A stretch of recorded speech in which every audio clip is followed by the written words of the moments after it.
Magandang umaga mga bata. Ako nga pala ang inyong guro ngayong araw. Ako si Ma'am Claudia Tupino. So bago tayo mag-umpisa ng ating tatalakay ngayong araw, manalangin muna tayo sa Ama ng Anak ng Espiritu Santo. Amen. Amen at Amen.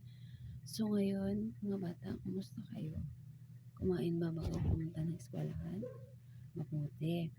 Ngayon ay magtatala ako ng mga lumiban sa klase. Sabihin niyo lang ng po kung tatawagin ko ang inyong pangalan. Albio, Bernal, Cruz, mabuti at walang lumiban ngayon sa klase. Pagpatuloy nyo lang yan dahil sa end of school year ay meron kayong gantimpala na makukuha mula sa akin. Ngayon naman ay alamin natin ang panuntunan sa loob ng klase. Una, magpakita ng respeto sa mga guro at klase. Maging malinis at maayos, huwag magkalat sa loob silid-aralan. Maging handa para sa klase. Pang-apat, sundin ang mga utos at panuto ng guro. Intindihan niyo ba ang ating panuntunan sa loob ng klase? Mabuti. Ngayon naman ay magbalik-aral tayo. Sino sa inyo ang nakaalala pa ng ating tinalakay kahapon? Magaling. Ang ating tinalakay kahapon ay tungkol sa pangalan. Ngayon ay meron akong inihandang mga larawan. Sasabihin niyo sa akin, huhulaan niyo ang mga larawan kung anong ginawa nila. Sige, unang larawan. Sige, pakisagot. Albio, galing. Pangalawang larawan. Sige, Bernal, pakisagot. Pangatlo. Sige, Cruz, pakisagot. Pang-apat.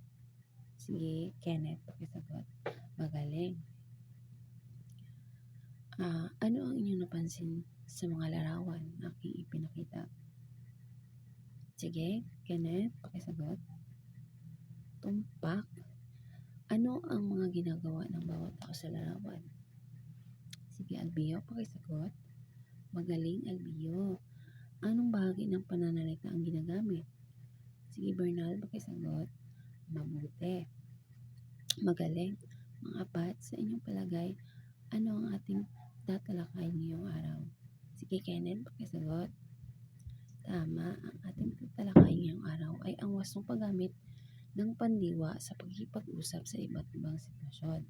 Pero bago tayo dadako sa ating tatalakayin, narito muna ang ating mga layunin. Sa pagtatapos ng aralin, ang mga mag-aaral ay inaasahang natutukoy ng may katumpakan ang pandiwa sa mga usapan o pahayag sa pamamagitan ng paghula larawan.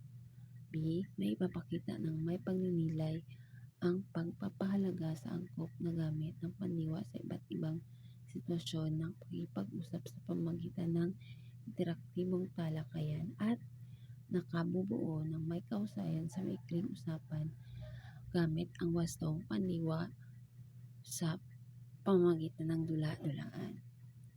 Ngayon, handa na ba kayong alamin ang ating tatalakayin? Umpisa natin. Ang pandiwa ay bahagi ng pananalita na nagsasaad ng kilos o galaw. Sa pakikipag-usap, mahalagang gamitin ang tamang pandiwa upang maipahayag ng malinaw ang ating nais sabihin. Mga halimbawa ng pandiwa sa usapan. Una, humingi. Pangalawa, nagpasalamat. Pangatlo, nagtanong. Ngayon naman ay gamitin natin ito sa pangungusap. Humingi. Humingi ng tawad si Ana sa kanyang guro. Nagpasalamat. Nagpasalamat ang bata sa kanyang kaibigan.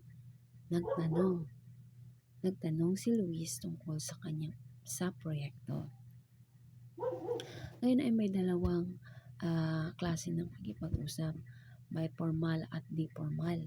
Ang formal ay ginagamit sa opisyal, professional, o seryosong sitwasyon. Malinaw at magalang ang pananalita. Halimbawa, ipinapaabot ko po ang aking pasasalamat. Yun ay ginagamit ng mga professional na mga tao, like mga taong may sinabi, ganun. Yung di formal, ginagamit sa karaniwang usapan ng magkakaibigan o kapamilya. mas malaya ang pananalita. Dito naman ay walang walang ano ba, walang parang hindi ka ma-stress kung tama ba yung sinabi ko kasi kapamilya mo lang ang kausap mo.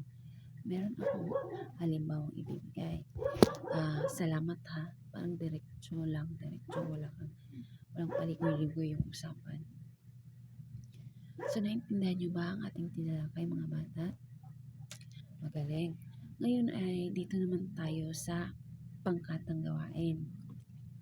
Papangkatin ko kayo at bawat pangkat ay bigyan ko ng sitwasyon. At bubuo kayo ng isang maikling usapan, 5 hanggang 7 linya lamang.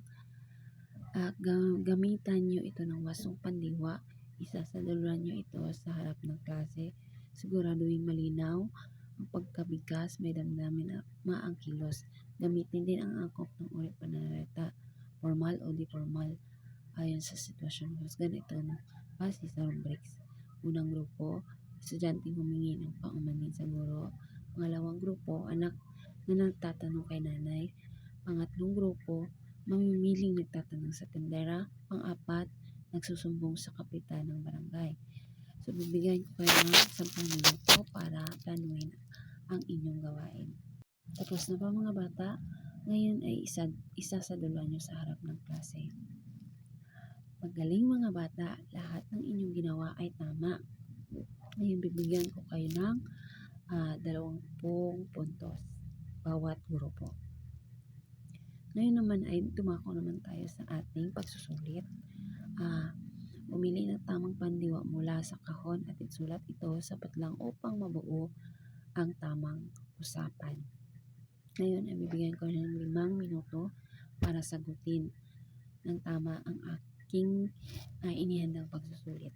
Tapos na ba kayo mga bata? Ngayon naman ay i-check natin kung tama ba ang inyong mga sagot. Magaling mga bata, lahat kayo ay nakakuha ng perfectong mga sagot. May mga tanong ako. Bakit mahalagang piliin ang angkop na pandiwa kapag tayo ay nakikipag-usap sa iba't ibang sitwasyon? Sige Kenneth, pakisagot. Magaling Kenneth. Paano makakatulong ang paggamit ng tamang pandiwa upang maiwasan ang hindi pagkakaintindihan? Sige Albio, pakisagot. Magaling Albio. Kung ikaw ay makikipag-usap sa isang guro at kaibigan, paano magkaiba ang gagamitin ng pandiwa? Sige Albio, pakisagot. Magaling Albio. Pang-apat, ano ang maaaring mangyari kung mali ang ginamit mong pandiwa sa isang formal na usapan? Sige Kenneth. Magaling Kenneth. Naunawaan nyo at naintindihan nyo talaga ang ating tinalakay ngayong araw. At dito naman tayo sa ating takdang aralin. Gumuhit ng isang sitwasyon kung saan ginagamit ng isang pandiwa sa pag-usap, isulat ito sa ibaba ang maikling usapan kung saan ginamit ito. Wala na ba kayong mga tanong mga bata? O clarification ba? Wala na? Sige. Dito na lang tayo at sa susunod naman